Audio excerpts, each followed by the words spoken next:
su chu tha cham in nang ma le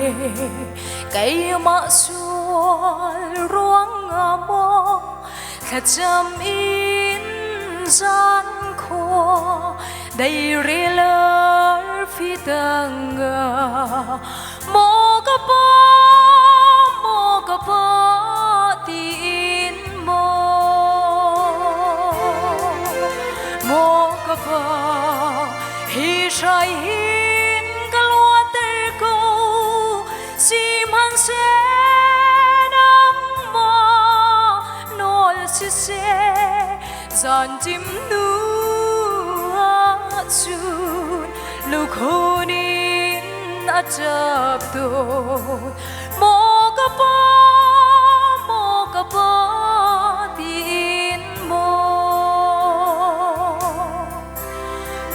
ti dar soi mi lam pa kha men nga khâu lâu sual phở na mu lâu đi tha chăm tua na thao chua nung na in na bum chu sang der tia Giêsu nia ti mo ka pa hi shai hin kalwa ter ko si man se se zan tim nu chu lu khoni na chap to mo ka pa tin mo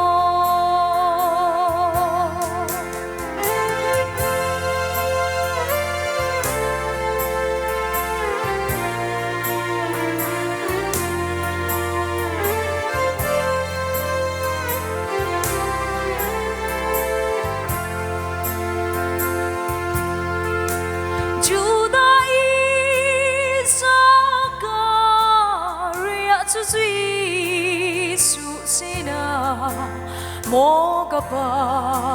tin a rak nam i mun nam le phai zum he kan boy pa si su chu Calvary thang le a chun an tru mo ka pa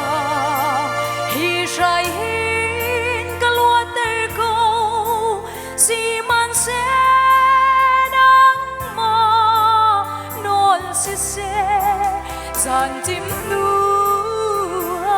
chun lu khoni na chap to mo ka pa tin mo ka pa hi shai